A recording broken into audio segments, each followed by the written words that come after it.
Okay.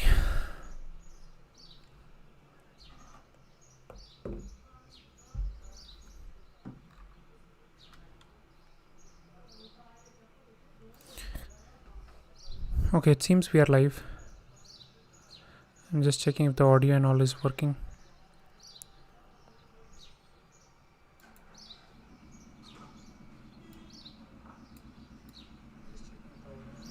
Okay, I guess it's working. So that's great. Let me just have the screens on the side and I think we can get started.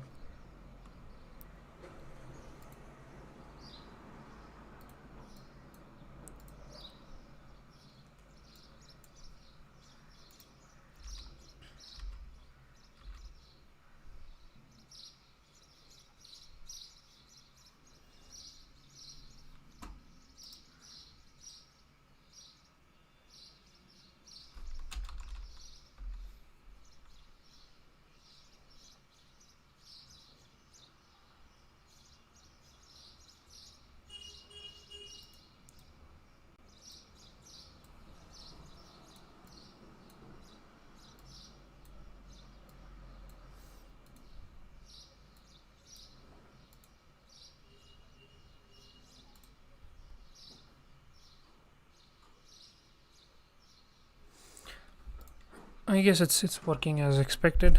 Let me just pull up my mic. All right, folks. So thank you for joining. In case you are joining in the stream, so in this stream today, we will be replacing the cart component that we built last time, and we'll be using Svelte instead. So we'll be comparing the two frameworks, the bundle size, the performance, and all, and then we'll build a replica using Svelte. So we have the same site from the last stream up and running. The only difference that you see here is instead of it running on a Lando setup, I'm just using Docker Compose, and then since I have switched to Big Sur from Catalina, I did run into certain challenges initially, and then Lando didn't work initially. I think I've resolved it to a certain extent, and maybe let me show you how I did that. So it might come in handy for some. And while I show you guys this, I just want to put up a warning that this doesn't seem to be a very secure solution. So what I've done is I've given Docker full disk access. Ideally you would want to give it access to very specific parts, but then if I try to unlock here and then try to add, basically right now on Big Sur I can't add more applications as of now. So that is the challenge, and that is why I had to give it full disk access. But then with this, volume mounts do seem to work. So I guess if you do this, Lando or DDEV or other environments, Docker based environments would start working as well. And this problem is also there with Docker Compose or like vanilla Docker as well. So it's a problem with Docker volumes rather than any of those tools. Okay, so that being said, let's quickly move on. So this is the same project from last time. We under the web directory we have themes, and under themes we have a custom theme called cart, and within cart we created this directory called components where we placed our cart component, and then using webpack we compiled it. So we had our webpack config here. It was pulling in the component, the cart component, from components in cart, and then it was outputting it in the build directory here. So, and then also just to quickly recap, we were also splitting React, anything that any node module that had the prefix of React, we were splitting it. So in our packages, we just have React and React down. So every time the bundle was created, it was sent to like it was split into the application code that we had, and then we also have React and React DOM separately output here. So now if I go into this theme, and then we will quickly check the bundle size. So if I go to components or rather build where the final output is, so we have these two files, and if I check, so the cart itself is 61 kilobytes and React is 950 kilobytes. Once these are gzip, the size is quite small, so if we gzip say react.js and then save, or rather we don't need to rename it, so we have this gz file and the size would be around 215 kilobytes. I'm not sure if the bundle was generated using the production flag, so we can try again. So we can do npx. Okay, I think I still need to configure Node and other dependencies related to Node on my machine since I installed Big Sur. So let me quickly do that. I think I do have NVM installed because earlier during setup I did a brew bundle. So NVM is there. I'm just installing the latest table of Node, and once that is done, we just need to run npm install, and I think we should be good. Okay, but then like you see here, the size goes down significantly from 950 to 215 kilobytes. This is still significantly high. So I'm curious whether this is a development bundle or development build rather than a production build. I think it should be somewhere around 140, 150, but yeah, let's see.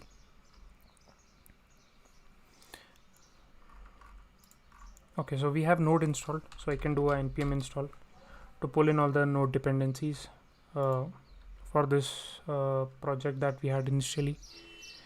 Meanwhile, let me quickly check on that. Is not what I wanted to do. Okay, I think we have our dependencies installed, so I can do npm webpack, and then I'll tell it the mode is production.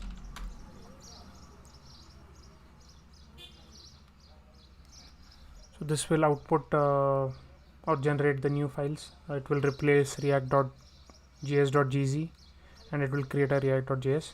So yeah, this time you see like the bundle size is significantly smaller. It's 121, and then post this we'll do a gzip on this. So let me do a gzip on this file. So that would be gzip react.js, and I'll say yeah, override the existing gz file. And if I see the current file size now, it's down to 38 kilobytes, and we can do the same thing for cart as well. And you see the cart has gone to 4 kilobytes, so that's in total 42 kilobytes for this cart application. Right now, while we have this application here, we will now build a similar application with the same functionality. However, instead of using React, we'll use Svelte in this case. So I haven't really again done a dry run on this thing, so we might run into certain challenges, but then I at the same time want to showcase an experience that I would usually go through rather than just cutting through or skimming through and directly jumping to the final product. So we'll build this as we go along using Svelte. So I'm in my theme directory. The first thing that I want to do is because we have components here, I don't want to keep an ambiguity, and I want to rename it to React components. So I'll say React components, and this won't work if I run webpack. So the next thing to do is to update my webpack config to tell it that pull the files from the directory called React components. And if I just to validate run npx again, webpack again, it should work. It should still go to the build directory, but yeah, you see the file is here, and I think this should be fine. So we are getting the same size, 10 and 121, and then once we gzip it, the size goes down. All right, okay. So similar to React components, we'll create a directory called Svelte components, right? And within it we'll create a directory called cart, and within cart we'll create a file called app.svelte. So this is the extension for Svelte files. I'm just checking if I have a Svelte extension installed. I think I have it. Yeah, this should be fine, although like I'm wondering why it's not. Okay, yeah, I don't have the icon pack for VS Code, so that's why it's not showing the icon, but I think it should do the autocomplete and all. Yeah, it seems to be working, so yeah, we are good there. So in case you do want to set up, there's an extension called Svelte for VS Code by Svelte, so make sure you install this one. This is the latest one, which integrates with the language server protocol. I'm not sure if it's server or service, but yeah, this is the one that you want to install, not the James Brittle's one. This one is the latest one that is maintained by the Svelte community. Okay, so now that we have renamed the file, we also want one more file called main.js. So this is the file where we will tell which this is basically the file that we will pass through a bundler. So instead of Webpack, what I'm going to do is I'm going to use Rollup. I'm not really sort of aware of all the configurations, so what I'll do is I'll go to the Svelte GitHub project, and then I think there's a repo called template Svelte or Svelte template, so we'll have to look for it, and from there we'll just copy the, yeah, I think it's this one, and yeah, they have this rollup config.js, so we'll just copy it. I'll do like a raw, I'll copy the URL, and then in my theme directory, so we currently have this webpack config.js. I'll just do a curl to download this file. So now we have this rollup config.js. We don't have the relevant modules to install this, so what I'll do is I'll just install all the modules that it requires. So we require rollup, plugin Svelte. I'll just do a quick copy paste so that we can save some time. So I'll group these two together rather than, although it doesn't really matter because I'm basically copy pasting, but yeah, in case you are typing and all, this saves you a lot of time. So you can group them using curly braces and separate them by commas. So if I press tab, then you see it generates two of these. Then I also want the live reload, although I'm not sure we'll use live reload, but yeah, and we'll use Terser for minifying the file. I think that should be all, but as a quick check, I can go back to the template directory and then check the package.json file there. So they have this package.json file. So if we take a quick look, we have plugin, we have node resolve. So we have plugin, okay, we have rollup plugin Svelte, which I don't see here. Okay, no, it's here. We have Terser, we have live reload, we have node resolve. Okay, we also have common.js. The only two dependencies that we don't have is rollup and Svelte, so let me do that as well. We need rollup and we also need Svelte. So a very important distinction here is earlier we installed React and React DOM as dependencies, and all of this was dev dependencies. But then in case of Svelte is a dev dependency because it will generate a bundle which has the runtime in it. So there is no additional packages or dependencies that it needs whenever we sort of build a Svelte application, and which is why the Svelte bundles are really small as well. So I think we have things working. Next thing is this rollup configuration that we downloaded. We just need to fix the path for this. So our main.js file that we created earlier is within Svelte cart and then main.js. So I'll rename it accordingly. I'll say Svelte components, then cart, and I think that should be fine. So this is my input. The source maps are enabled. That should be fine. Format is immediately invoked function expression. The app, the name is app, which is fine for now. The output file should go into build directly rather than public build, so I'll rename it, and then I'll call it Svelte bundle so that it's easily distinguishable. And the same thing for CSS as well. So the CSS that it pulls out goes into build, and I'll call it Svelte bundle.css.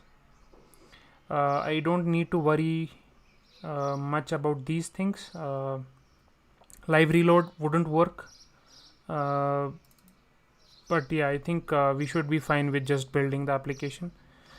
And yeah, that should be it for the setup. So let's create a very basic application and mount it on the page, and let's see how it works. Right, so so in our app.svelte file,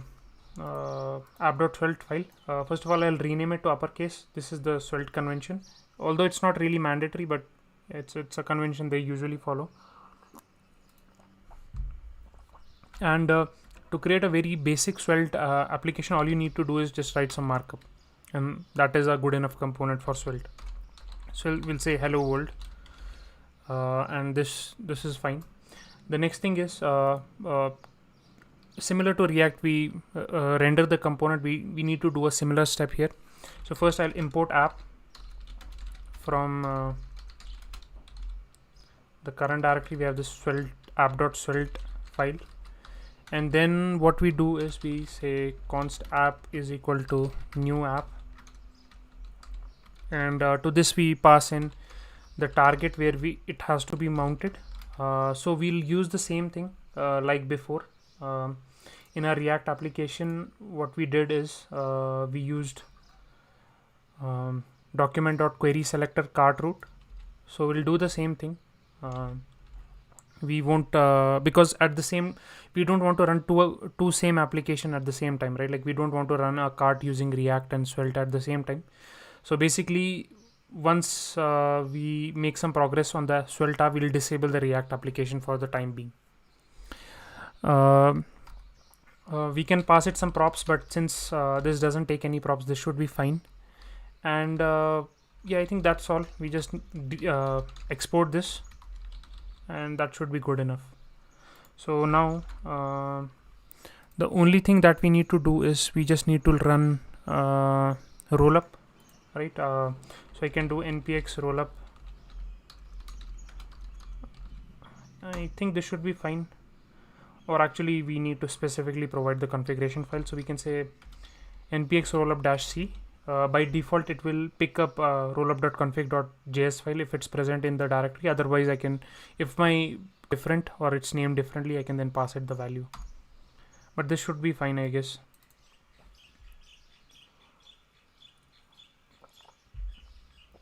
Okay, as you see, like it took the main.js file and created a bundle and placed the bundle within build, and there's a file called Svelte bundle.js. There's a CSS file as well. It's empty, but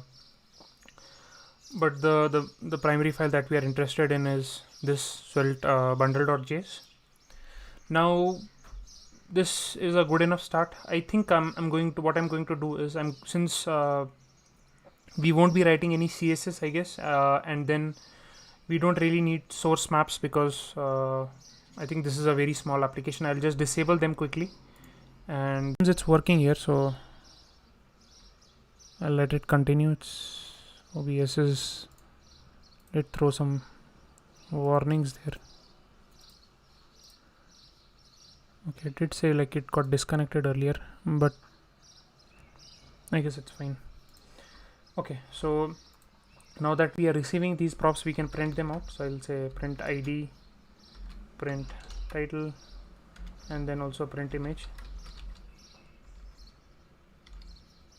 So if I refresh the page again,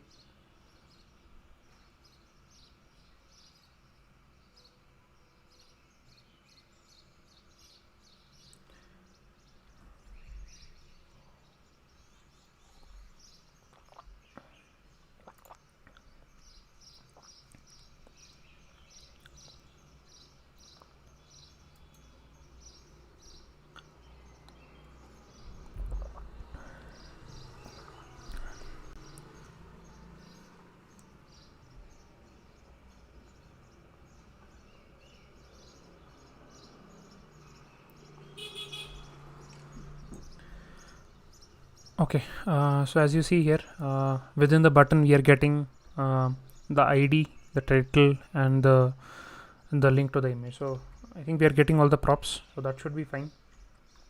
Now we'll remove it from here because this clearly doesn't look nice, and we don't want these functionality yet. So now what we will do is we'll start building the state management for this, and to do that we'll use the Svelte store that comes pre-bundled with the Svelte package. So let's do that.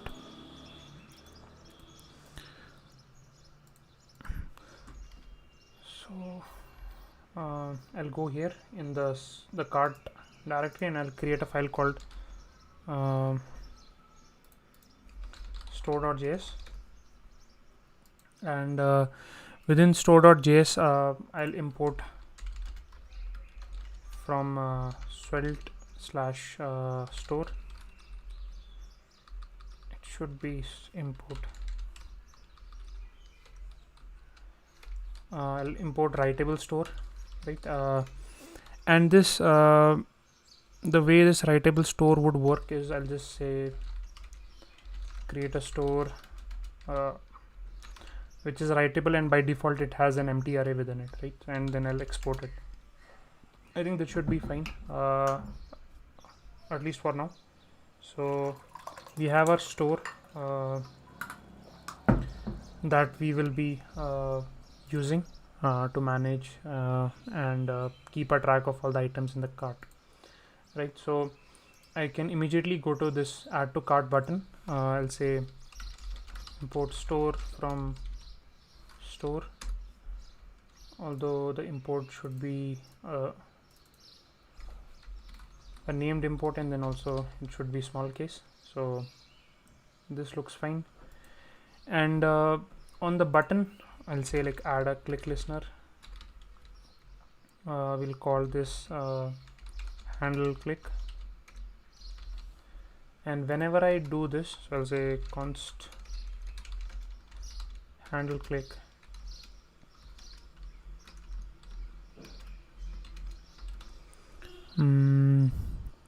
this will take in this will basically take in a few parameters, and the parameters would be the ID, the title, and the image, and add it in that case. So I'm just checking my notes. Okay, yeah, so we don't need to pass the parameters because they are available here, so that should be fine. We'll say store dot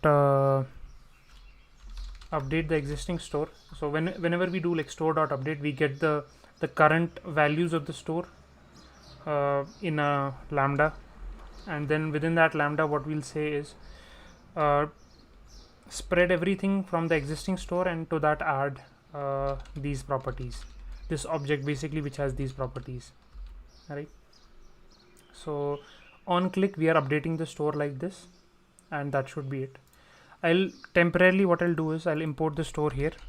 So I'll say in the application root I'll import the store just for the logging sake, and then I'll say store dot subscribe, and then I'll say console dot log, right? So this is a function application wherein it takes takes a parameter and then immediately logs it to the console. So if I go to the browser, I refresh the page,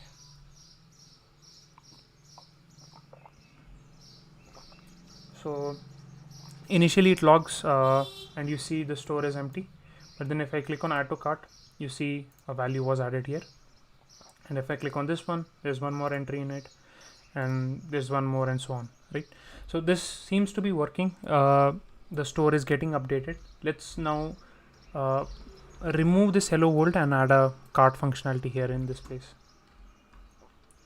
So I'll create a new component. I'll call it cart.svelte. In here I want to get this store so that I can pull in the data from it. So I'll say first I'll create a script tag, then I'll say import I'll import the store, and then actually I don't need anything else, so I'll say like a ul, and then within it I can do each. So I'll say each store as product, and I'll close the each, and I'll say product dot, for now let's print out the title for now, that should be fine. The only difference here is instead of just using store, whenever we are using the store reference in the markup, we add a $sign in front of it so that it's reactive. Let me also put a, because we have wrapped it in an ul, let's add a li around it, but rather in this place. So this looks fine. I'll go to my app.svelte file. I'll import the cart here, and instead of hello world, I'll just put in cart for now, and let's see. By default it shouldn't render anything besides empty ul, so we can quickly check on that. So in the header region we have this block, and within this we have this div, another div which has cart root, and then inside this we'll have an empty ul. So this is fine, but as soon as I click on this, there should be an a value added, a li added in it, right? So you see like this was added, and if I click on eros is added here, Abbas, so on, right? So values are added in both these places. Like this is updating the store, and the store is sort of getting rendered here. So this is good enough. The next thing I want to do is I want to add some way to sort of like similar to last time. We want to, in case the value is already there in the store, we just want to replace the add to cart with remove, and then add remove functionality as well, right? So the way we will do it is we will go to add to cart, and here we'll have to add a check whether the value, the current ID is in the cart or not, right? So we'll have to add a check for that. The way we can do it is using the reactivity from Svelte. I'll just write a quick check or a predicate function. We'll say we have the store, and from this we'll try to say like store, because store is an array, and the reason why it's an array is earlier you saw like in the store we put array as a default value, and then whenever we mutate it we just push items into the array rather than converting it to a different data type. So, and that is why we can run the array prototype method find on it, and we basically say like whenever or whenever the store changes, just see if while you loop over the store, all the items in the store, check if the current ID is same as the ID of this current button, right? So I'll say i.id should not be equal to ID, or rather sorry, it should be equal to ID.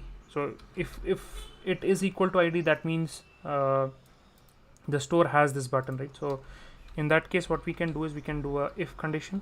So we'll say if has item, do something, and then else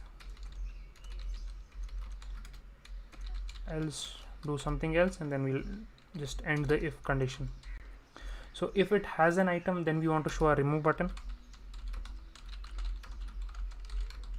and then if it doesn't have the item, then just show the add to cart functionality. Just to quickly recap on this part, so this is basically a reactive variable. So whenever the store changes or any value that is defined in the component or passed as a prop changes, it will automatically check. I think it internally uses proxies. I am not too sure, but then yeah, it basically checks whether the value has changed or not and reassigns the value to has item.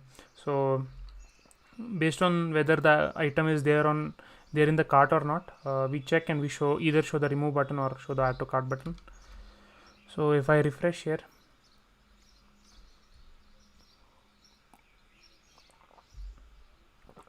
and if I click on add to cart, we immediately see the remove button, right? And so on for other buttons as well. The only thing is that the remove functionality doesn't work right now, which is fine, but this reactive part is certainly working. So now let's write a method which will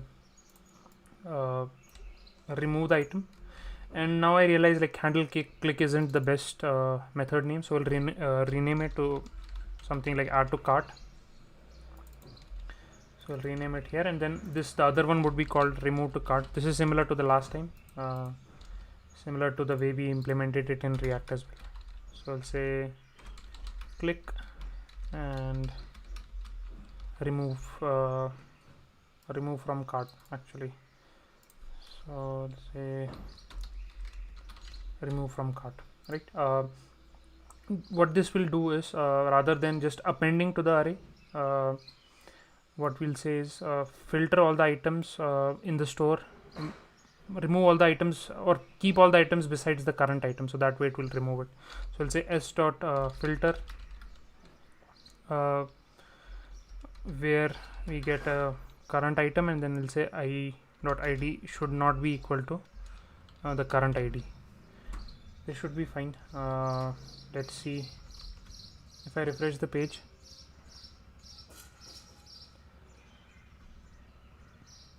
If I add something, if I add a few items, and then if I click on remove, you see the item is removed. So the remove functionality is also working. I think the only thing that we are left with is a button to show the cart, the word cart and the count, and then also a toggling functionality on it. So let's quickly implement that. So to do that, what we'll do is I think we can do it in the cart component itself. So we'll add a button here. We'll say cart, and then we'll say store dot length. I think this should be fine, at least for the button and the count, but let's see.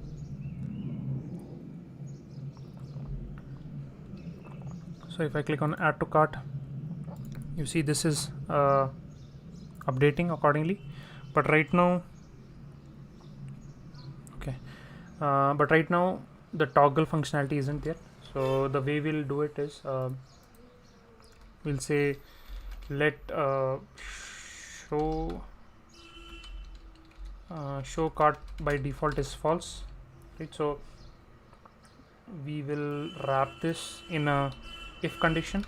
So I'll say if show cart, and then if around this as well. So if I refresh the page, even if I add items, you see the cart count does update, but then it doesn't show anything. But at the same time, clicking on it doesn't do anything either. So we want to add a click handler on it. So I'll say on click, just call this method called toggle cart, right? So this is not defined yet, so I'll define it here. I'll say const toggle cart is basically a function that show cart, like updates the value of show cart to the reverse of it, right? I think this should be fine.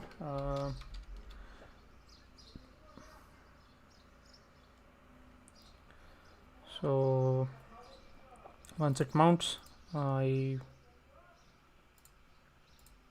can add items. So you see, and then if I click on the cart, I can toggle the cart, I can click again, and so on, and then I can also remove items. I recalled one more thing was there, basically the disabled functionality. I'm not sure how Svelte handles this, but let's try. So I'll say like disabled, and we'll say it would be disabled if dollar store dot length. So this will basically give me a number. I am not sure if that is the best value to use, so we'll just do a check rather. I will say like if length is equal to 0, then disable it. Otherwise, I think it should be true, right? So if it's 0 only, then disabled is true. Otherwise, it would be false. So yeah, you see it's disabled by default. And then if I click on a button, yeah, it gets enabled again. So yeah, I think this seems to be fine. This seems to be working as expected. Now I think now that we have the functionality done, let's now jump back and see the performance implication, or rather than performance implication, that is not something I'll do today. We'll just check the bundle size, which again is a quite important thing when in case you are building an application which has either a bunch of components or is already quite heavy in size. So let me run rollup.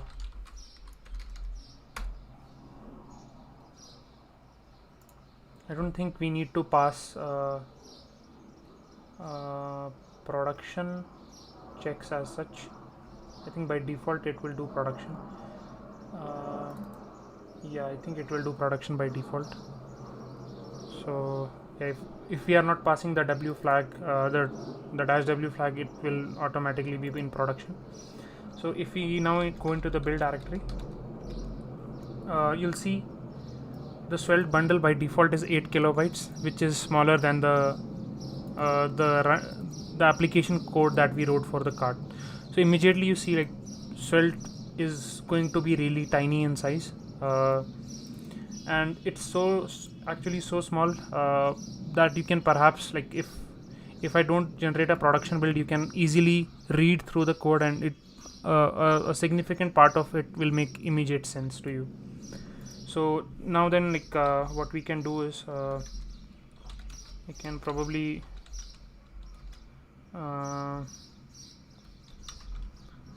gzip all the files. Yep. So you see the card will go down to 4 kilobytes. The React application code, the React vendor bundle would be 38 kilobytes, so that's 42 kilobytes. And in comparison, the same functionality that we built using Svelte would be just 3.5 kilobytes. So you see, like, I think we can like fit in around like 12 such applications in comparison to a single application when you're building it in React. That being said, these are still apples and oranges. We can't really compare React and Svelte in every case. There's a huge ecosystem when it comes to React, so take this with a grain of salt. But at the same time, if you're building such small applications or small widgets that you're going to use across your application, Svelte certainly makes sense. You can also look at other alternatives like Preact if you are familiar with React only and you don't want to spend time learning Svelte. So those are the options. Just to quickly throw in something additional with Svelte. So we can probably, because Svelte has been built by somebody who works a lot with data visualizations. So Rich works at New York Times, and he is the graphics and data visualization guy there. So Svelte comes with a lot of such plugins or utilities rather to incorporate animations and transitions easily in our application. So let's do a small transition add. So we can do it here in the cart. So whenever an item is added or removed, there can be a slight transition, right? So for that, what I'll do is I'll just import, or rather at the top, say import from Svelte transitions. I'll import fade and also import fly, right? So these two things I'm planning to import, and whenever this list item comes in, we'll say, like, whenever it's coming in, we'll use fade, and the fade would be on the y-axis for 200 pixels, and the duration would be for 2 seconds. And we can just rather than just passing an object, we can use the default fade values. So it has certain default values. To check that, you can probably go to the Svelte transition package. Let's see here. Under transition we'll have fade. This is crossfade. We want fade actually. So by default, fade has a delay of 0 and duration of 400 seconds, and it uses the easing Bezier. So this should be fine. So now if I go back and run rollup again, sorry about that. Let me check if this is still working. Yeah. So if I refresh here and I add an item. So right now, since the cart is collapsed, you won't see any animations. But yeah, once I open it or once I add an item, you see this animation. And if I remove it, there's a remove animation as well. So this is how simple Svelte makes it to add transitions, animations to the components you build, and then using primitives like these, or there are like further primitives, you can build a lot more involved animations as well. And now quickly to check again what impact this has on our bundle size. So if I generate a bundle again, let me remove actually the gz files. So I'll say rm-rf.star.gz and then generate a bundle. So you see the bundle has slightly gone up. So from 3.5 it has gone to 4.8, but then it's still small, like quite small, right? Like we have added a couple of transitions, and this brings in a bunch of code that generates css keyframes.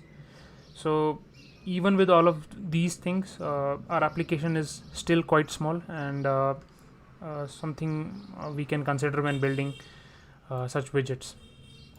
Okay, I guess with that we should be good.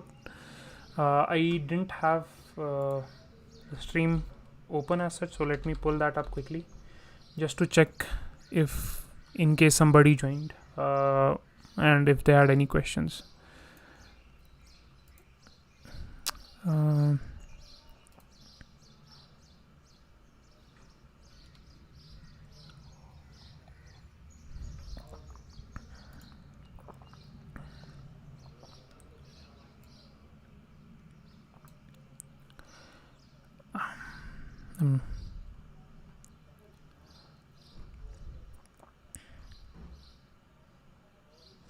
I think there are no questions, so I guess we could perhaps just end the stream here, and then in case you have any questions, any comments, just leave them down in the chat below, and please do subscribe to the channel as well.